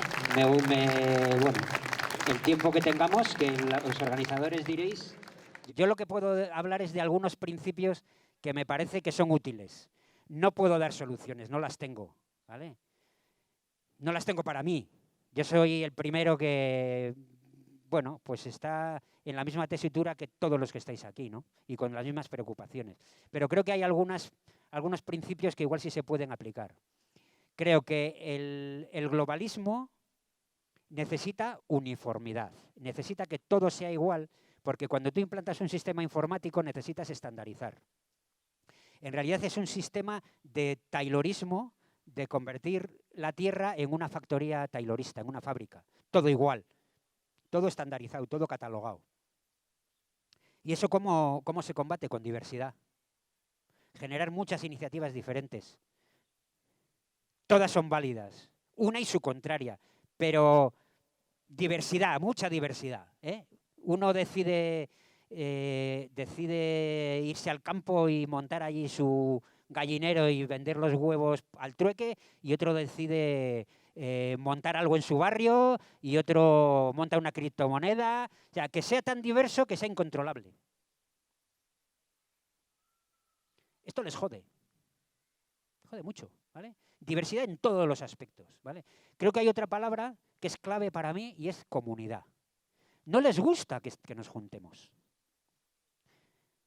No les gusta. ¿Por qué? Porque además es que los ingenieros sociales saben que la tribu es lo más poderoso que hay en la Tierra. Ellos son clanes arriba del todo, clanes familiares, que su proyecto va de generación en generación. De hecho, en la Agenda 2030 hay un ataque explícito a la familia, ¿vale? Y hay gente que piensa que eso es progresista. Bueno, el pensamiento es libre, o era o debería serlo, ¿vale? Pero el clan, la tribu, la comunidad, el contarnos historias alrededor del fuego, ¿vale? Eso les da pánico. ¿Por qué creéis que han acabado con todas las fiestas patronales? Porque en todo el mundo han seguido la estrategia de ir a por los rituales comunitarios. En Irlanda cerraron los pubs durante un año o más. Porque pub es public house, es casa pública, es el lugar de socialización, es el hogar de la comunidad. Aquí acabaron con las fiestas en los pueblos. ¿Por qué? Porque hay un virus, no me jodas. Por favor. Entonces, diversidad y comunidad. Y posiblemente me dejo algunas veces me sale alguna otra vez, pero ahora no me acuerdo de más, ¿no? Pero yo creo que esas dos, para mí, son ideas fundamentales. Lo presencial, comunitario, la tribu. Yo creo que es el momento de las tribus, de los nacionalismos culturales, no necesariamente políticos, ¿vale? Aunque política es todo, esto que estamos haciendo aquí es política, ¿no? Pero no en los sentidos partidistas tradicionales. Las partitocracias, los sistemas de partidos de las democracias occidentales son un montaje de la élite, son un diseño. Ellos montan Coca-Cola, montan Pepsi-Cola y hacen que se peguen para que todos nos lo creamos, pero son los mismos. Ahora se está viendo que todos llevan la misma insignia.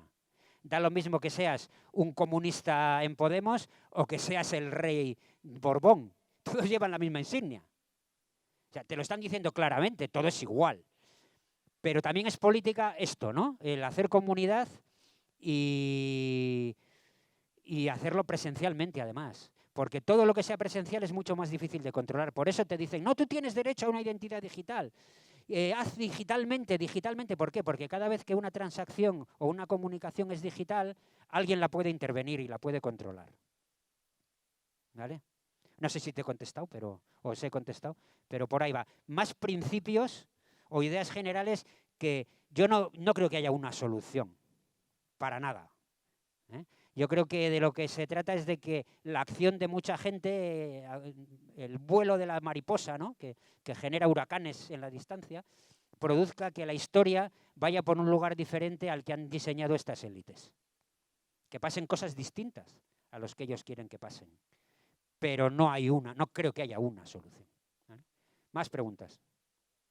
¿Qué salidas le ves a la posible desaparición del dinero? Que es una posibilidad, por desgracia, muy real. Sí, controla la comida y controlarás a la rata. El dinero es central en esto, ¿vale? Dadme el control del dinero y no me importará quién gobierne. O sea, si consiguen eliminar el dinero en efectivo, estamos muertos. Vale, vamos a ver, si alguien crea una moneda alternativa que tiene una gran aceptación, la van a matar al día siguiente. Diversidad, desde el trueque hasta monedas alternativas, hasta criptomonedas, hasta lo que se nos ocurra. Pero si consiguen y ya tienen lo que llaman las monedas digitales de los bancos centrales, acordaros quiénes están en los bancos centrales. Estamos hablando de los usureros. Es el que te esclaviza desde milenios de antigüedad. Si ellos consiguen que desaparezca el dinero en efectivo, estamos muertos. Hay que evitarlo a toda costa. Con todo lo que se nos ocurra, desde el trueque hasta lo que sea. ¿Vale? Y fijaros, se me ocurre un añadido a esto, ¿no? Una de las razones por las cuales las autoridades más locales son muy entusiastas de la digitalización y de la Agenda 2030 es porque les permite meternos la mano en el bolsillo. Ya en Euskadi, por ejemplo, yo creo que está pasando también en la Administración Central, pero en Euskadi ya hay un sistema que se llama el Ticket Buy, con el cual las haciendas meten directamente la mano en las terminales de venta de los negocios. ¿Vale? Es decir, y los negocios, al facturar, yo cuando hago una factura, mi factura va directamente a Hacienda. Lo hago sobre un sistema de Hacienda. Y están haciendo descuentos del 15% en la base imponible de los impuestos para que la gente se meta ahí. ¿Vale? El siguiente paso, por eso decía que es un régimen, al final son regímenes corporativos fascistas, ¿no? O fasciocomunistas. Es decir, porque el siguiente paso al que dan a meter la mano en la caja del negocio es decidir si abre, si cierra o si qué, o si se lo quedan directamente, ¿no? Entonces, claro, eso tiene mucho que ver con el dinero digital. En el fondo lo que están haciendo es que los negocios manejen solo dinero digital que está monitorizado en tiempo real por los recaudadores de impuestos, lo mismo que hizo Roma en su día. ¿Vale? Más preguntas. Vamos a ver, las criptomonedas, para nada soy un experto, ni de lejos, seguro que aquí hay un montón de personas que saben más que yo. Las criptomonedas, y en concreto el Bitcoin, ahora mismo son bienes de inversión. Igual que inviertes en un fondo, en unas acciones X, y se invierte en criptomonedas. No son medios de pago todavía, ¿vale? Pueden llegar a serlo, hay algún país que lo ha intentado y parece que está fracasando, pero en las criptomonedas se está viendo cómo están intentando controlarlas, ¿vale? Pero no deja de ser un elemento que les está tocando las narices, ¿vale? Así que en ese sentido es positivo. Es positivo que exista esa alternativa, ¿no? Son muy volátiles, son inversiones de alto riesgo, pero bueno, hay gente que lo hace con cuidado y no le está yendo mal. Para mí, por ejemplo, es demasiado riesgo, yo no soy capaz. Más. Digo, ¿y resistirnos a utilizar el dinero digital? Mantenernos con lo físico, claro. El billetes, ahora que es muy cómodo la tarjeta, o es muy cómodo el Bizum, no es muy cómodo muchas cosas, pero ir con el dinero es una forma, en dinero en mano, de que igual no nos pillen por ahí, ¿o qué? Eso es fundamental. Y yo soy el primero que peco mogollón de usar la tarjeta para demasiado, ¿no? Hay una mujer, no me acuerdo del nombre, es una mujer que estuvo en el gobierno americano, que es experta en finanzas a nivel internacional, no me acuerdo el nombre, pero ella una de las cosas, explica muy bien todo este proceso de digitalización y a través de ello esclavización de la gente, y ella se ha sumado a una iniciativa que han lanzado en diferentes lugares del mundo una gente que tienen el nombre de Greater Reset, que es sabéis que el Gran Reseteo es una de las marcas de la Agenda 2030 y de la globalización. Pues hay un grupo de gente que han lanzado la idea que es el reseteo aún mayor. O sea, tú vas a resetear, yo voy a resetear. Y una de las iniciativas que han puesto en marcha y que igual no es tan difícil de poner en marcha en otros lugares son los viernes en efectivo. El viernes la gente no usa la tarjeta, solamente paga en efectivo. Y solamente eso ya toca mucho las narices, ¿vale? Claro, porque la ingeniería social consiste en implantar conductas, en implantar hábitos, en implantar costumbres. Si tú te habitúas a no usar efectivo, ya estás muerto. Entonces se trata de preservar por lo menos un día a la semana en el que la gente paga en efectivo. Y ya solamente eso ya es importante. ¿Por qué? Porque además, toda esta estrategia globalizadora necesita que todo el mundo cumpla todo el rato. Como haya un disidente que toca las narices en un sitio, ya se empieza a agrietar. ¿Os acordáis de la obsesión por pinchar a todo el mundo? Que ya ahora está decayendo, pero es que ha sido brutal. Es que necesitan que sea todo el mundo, todo el rato. Entonces, si hay gente que durante un rato, los viernes, no utiliza el dinero digital, ya la cosa empieza a no funcionar. Más preguntas. Bueno, yo soy Carmelo Santolaya. Nosotros aquí en Pamplona hemos trabajado, te iba a preguntar a ver si te suena, hemos trabajado como afectados por campos electromagnéticos desde hace ya 20 y tantos años. No sé si tú conoces a SANACEM o a la plataforma estatal de afectados por campos electromagnéticos. No sé si os suena alguno. Yo he oído hablar. Probablemente no sé. He oído hablar, sí. Normalmente no nos conocen porque el trabajo de los medios de comunicación lo han hecho muy bien. Es decir, ellos están haciendo lo mismo, han hecho lo mismo que lo que se está haciendo ahora con la disidencia. Entonces, nosotros cuando empezamos a denunciar mucha gente que estaba teniendo problemas por antenas que ponían en Pamplona. Pusieron más de 500 antenas sin licencia, ¿no? Y cuando fuimos al Defensor del Pueblo a preguntarle, pues, oye, que hay gente que se muere de cáncer y no sabemos qué pasa, algo de las antenas, no nos quiso escuchar nadie, no quería hacer nadie nada. Entonces, lo que hemos visto en estos 25 años es que primero nos estábamos metiendo con un tema que era clave, que era el tema de la móviles y digitalización. O sea, no sabíamos realmente contra quién nos estábamos metiendo y que realmente el problema era mucho más gordo de lo que nosotros mismos pensábamos, de lo que iba a venir después, ¿no? Y la experiencia que hemos tenido, quería un poco contarla, era ver cómo ni medios de comunicación, ni partidos políticos, ni grupos ecologistas como Greenpeace, y grupos como el 15M, nos metían en sus guiones. O sea, era imposible que aunque yo me quedara con el culo helado toda la mañana sentado en sus círculos de la Plaza Castillo, que alguno por aquí ya sabe que hemos estado ahí peleando y estando con ellos. Oye, a ver si metéis este tema en el guión alguna vez. No había manera. Compañeros de Madrid han estado en el Congreso con ellos, con gente de Podemos, explicando todo este tema para que lo metieran. No había manera. Esto te hablo de 25 años, no te hablo de... Entonces, lo que hemos visto a lo largo de los años es que es muy complicado que temas que ellos no quieren meter salgan a la luz. Es muy difícil. Esa es la reflexión un poco que puedo hacer. Ahora mismo, por ejemplo, está pasando, compañeros nuestros pues, tenían problemas de salud, incluso algunos morían de cáncer. Qué casualidad, enfrente de las antenas, el caso de García Quintana, el colegio de García Quintana, ponieron varios niños. Oye, era de todo menos por las 100 antenas que tenían encima del colegio. Había estudios científicos de la Carlos III, oye, y siempre salía que no tenían nada que ver. Era cualquier cosa menos las antenas. Y ahora está siendo cualquier cosa menos las vacunas. No, es un poco trasladaros la experiencia que hemos tenido durante 25 años, a ver si realmente somos capaces de hacerlo mejor que lo que hemos hecho nosotros, porque nosotros no hemos sido capaces realmente de que la sociedad estaba encantada con el teléfono móvil, les contabas todo esto y seguían encantados con el teléfono móvil. Era muy complicado, han sabido dirigir a la sociedad hacia donde ellos querían y realmente iban al precipicio porque el QR no podía funcionar sin el teléfono móvil. Claro.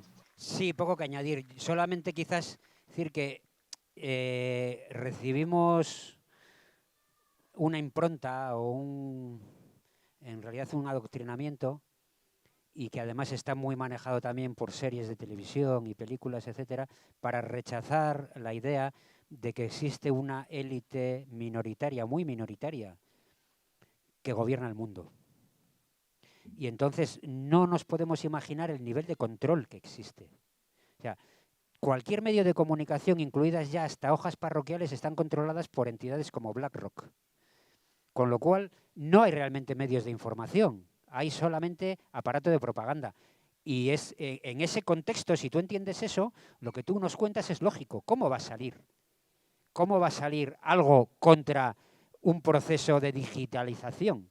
Porque no es... O sea, las vidas de la chusma no significan nada frente al potencial de explotación que tiene la digitalización del mundo. Es que estamos hablando de que en un despacho en Suiza tienes los botones para que en cualquier lugar del mundo pase lo que tú quieres que pase. Entonces, lógicamente, además, otra cosa que has dicho, ¿no? No nos hacemos a la idea de cómo movimientos que parecen espontáneos y que parecen progresistas y que parecen... ¿ya? Están creados con ingeniería social. Vamos, uno puede, por ejemplo, ver algunas declaraciones de un fundador de Greenpeace donde explica cómo Greenpeace es infiltrado y tomado, ¿no?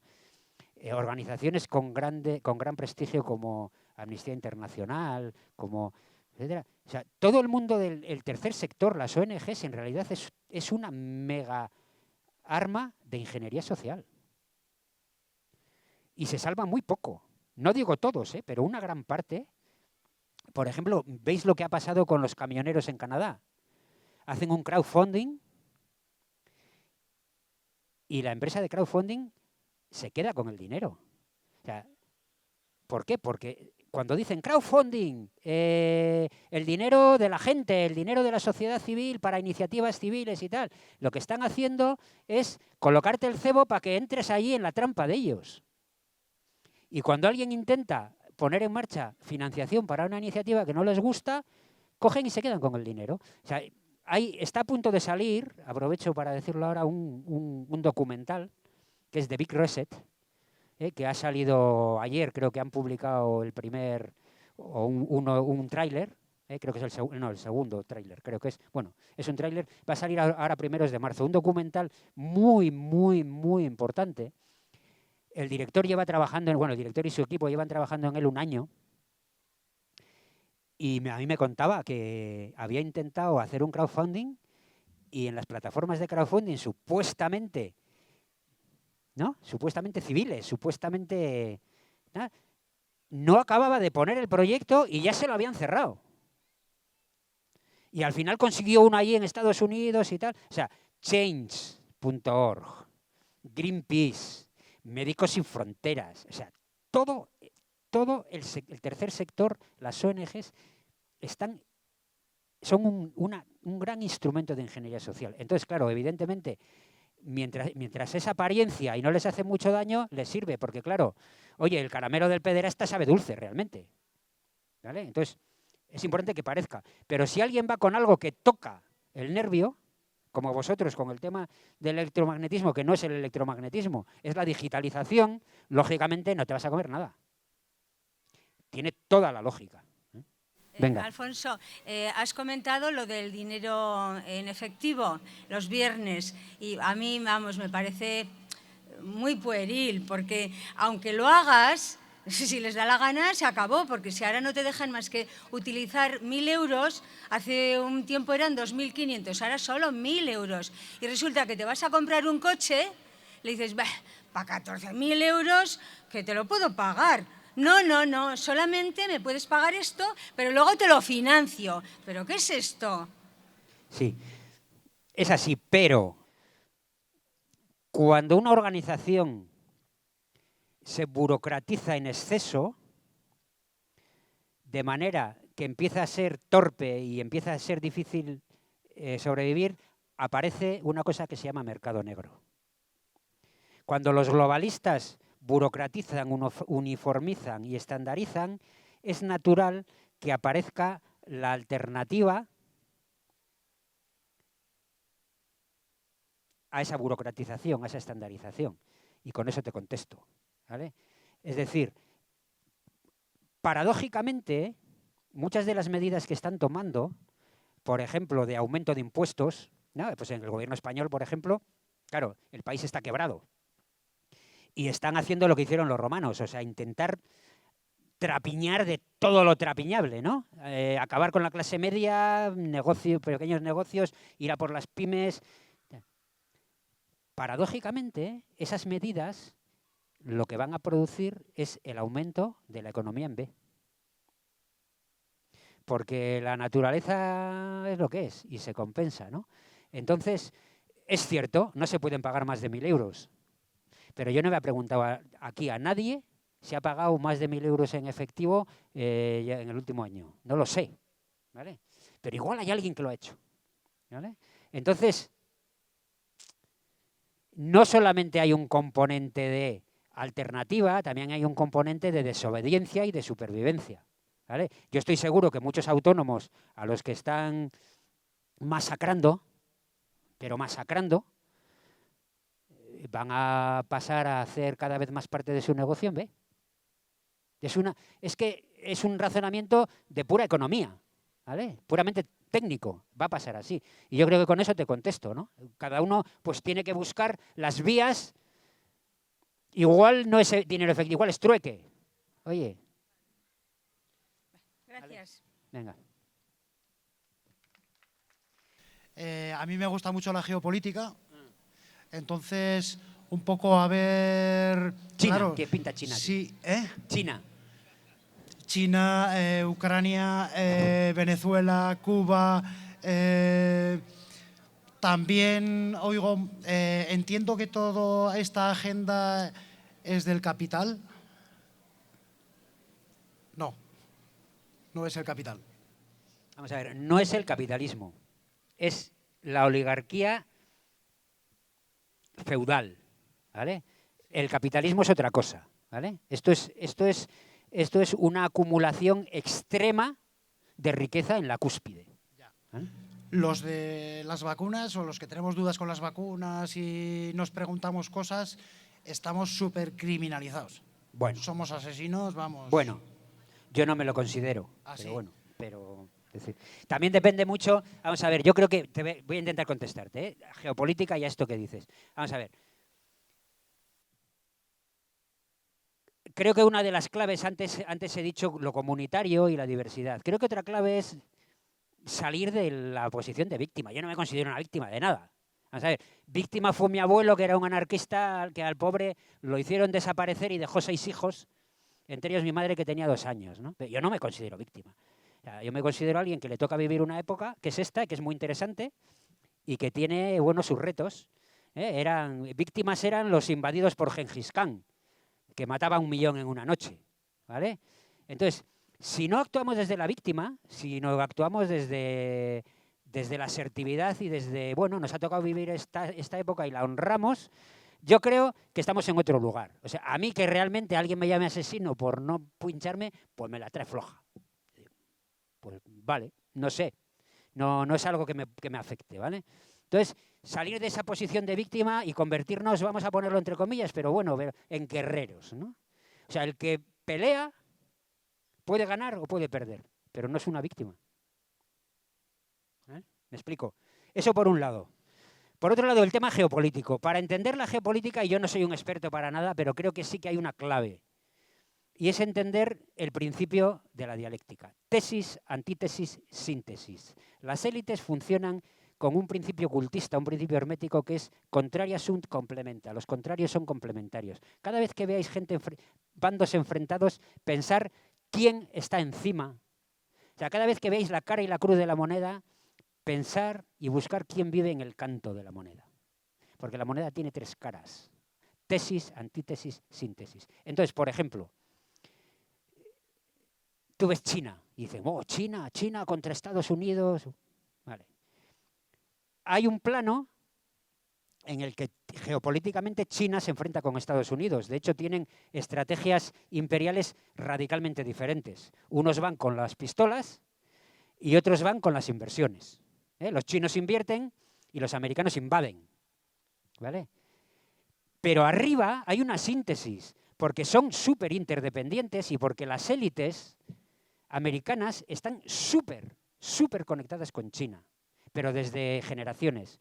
Hay un escrito de David Rockefeller, después de estar en China, en el que dice, el gran salto adelante, que fue el proceso de ingeniería social de Mao, el primero, con el que murieron, no sé, 50, 60 millones de personas de hambre, y la revolución cultural, que fue el siguiente proceso de ingeniería social, David Rockefeller dice, Mao ha tenido un gran éxito, me gusta la sociedad china, porque es una sociedad armónica. ¿Os acordáis? El hombre será bueno. Entonces, los Rockefeller han estado conectados con China desde siempre, y bueno, y siguen conectados, ¿no? Bill Gates puso el primer centro de investigación en China en los años 90 o en los años 80, ¿vale? Gran parte del progreso tecnológico chino ha sucedido porque ha sido financiado, promovido y auspiciado por las élites occidentales. Y China es un modelo. Entonces, para entender la geopolítica tenemos que entender que cuando hablamos de élites hablamos de una corte imperial, ¿vale? Los romanos, en la Roma imperial, las élites, los patricios, se acuchillaban entre ellos. Soros se puede acuchillar con Gates o con Larry Fink, pero no dejan de ser élites. Y entonces, digamos que las grandes potencias, las élites que las manejan, están conectadas y se pueden dar cuchilladas entre ellas, pero es entre ellas, son las élites. Jinping, que es bueno, siempre me equivoco el nombre, pero el presidente chino es, por ejemplo, el maestro de ceremonias de los 2 últimos años del Foro Económico Mundial. No es el presidente americano, ¿vale? Entonces, hay todo un movimiento globalizador en el que hay bloques, ¿vale? Pero hay una conexión de intereses en la digitalización y el control masivo y exhaustivo de la población. No sé si te he contestado. Entonces, podemos ver a los chinos por un lado, podemos ver a los rusos por el otro, podemos tal, pero hay ahí arriba una confluencia de megacapital. No es capitalismo, porque de hecho, vamos a ver, las grandes corporaciones como Google, como la de Musk, ¿cómo se llama? Joder. Bueno, Facebook, Amazon. En realidad esas grandes corporaciones viven de los impuestos de la gente. no viven del mercado libre y no les gusta el mercado libre. Viven de la influencia en los gobiernos y de tener mecanismos de extracción de los impuestos. Por ejemplo, Elon Musk se ha hecho multimillonario con empresas que pierden dinero, con subvenciones masivas, ¿vale? Entonces, no se trata de capitalismo. No se trata de capitalismo de libre mercado, sino se trata de corporativismo feudal.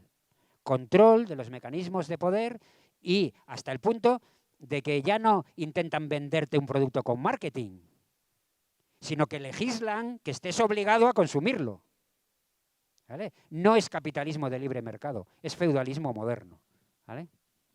No sé si te he contestado, más o menos. Me está preocupando a mí mucho la situación de Rusia, la incertidumbre que está generando en la sociedad, en fin, en todo el ámbito geopolítico. Entonces, no sé qué relación tiene o si puedes darnos tú una opinión de Rusia, qué relación hay entre Rusia y la Agenda 2030. A ver, antes me he olvidado contestar lo de Ucrania. Lo de Ucrania es otra.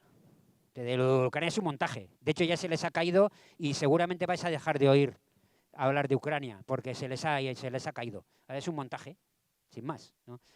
Ucrania es un país invadido y controlado por las élites occidentales desde hace décadas, ¿no? Y no va a haber ninguna guerra con Rusia ni nada, porque no hay nadie interesado, salvo para tener ahí otra. Entonces, Ucrania se acaba y ahora saldrá, no sé, habrá alguna rotura de cadenas de suministros que les gustan mucho o alguna cosa, ¿no? Rusia, como China, no está en la Agenda 2030, pero evidentemente en política tienes que jugar tu lugar. Por ejemplo, China, el presidente chino es el maestro de ceremonias del Foro Económico de Davos. Klaus Schwab, el director del Foro Económico de Davos, el año pasado, yo este año ni lo he visto porque ya me parece aburrido, ¿no? Pero el año pasado sí que lo vi y cuando presentó a Jinping hacía así. Acordaros del Xi. Está Jinping ahora, se parece, ¿no? Entonces, él está ahí de maestro de ceremonias en un foro que es el foro Gran Reseteo y Agenda 2030 100%, pero se ríe, se descojona. Vamos, China ni Agenda 2030, ni política de género, y evidentemente ni control de emisiones, ni nada que se le ocurra. Otra cosa es que los chinos, vamos a ver, los chinos es la cultura más potente en la historia de la humanidad, salvo un paréntesis de muy poco tiempo que curiosamente tuvo que ver con la guerra del opio. O sea, los drogaron para invadirlos, ¿no? Pero es una cultura hiper potente. Entonces ellos están apoderándose de África, apoderándose de Sudamérica. Hace poco ha estado el presidente argentino, que es Agenda 2030 hasta el tuétano, que ha tenido encerrados a los argentinos durante meses, ha estado en Rusia y ha estado en China, pidiéndoles por favor entrar en el club de ellos, ¿no? Entonces, los chinos y los rusos se ríen, pero evidentemente cuando hay que jugar, se juega, sabiendo que lo de la Agenda 2030, vamos, se ríen de ello absolutamente, absolutamente. No sé si te he contestado.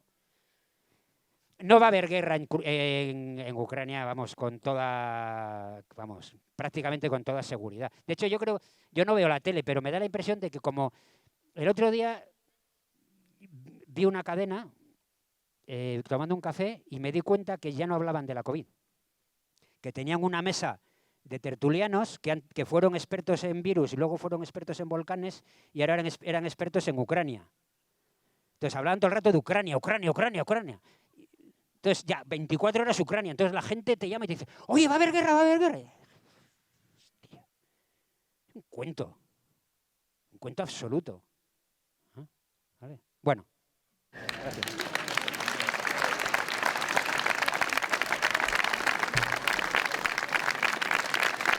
Bueno, muchísimas gracias, ha sido un placer. Honremos a nuestros antepasados, honremos los tiempos que nos ha tocado vivir, que también son interesantes y muy divertidos, y pasemos el testigo que se merecen nuestros hijos y nuestros nietos. Gracias. Y pagar en efectivo, ¿no? ¿Perdona? Pagar en efectivo Sí, todos. eso es. Todos en efectivo. Eso es. Hacer Y usar el familia. calcetín. Seguir las costumbres nuestras. Todo ahí, vale. Gracias, hermoso, gracias.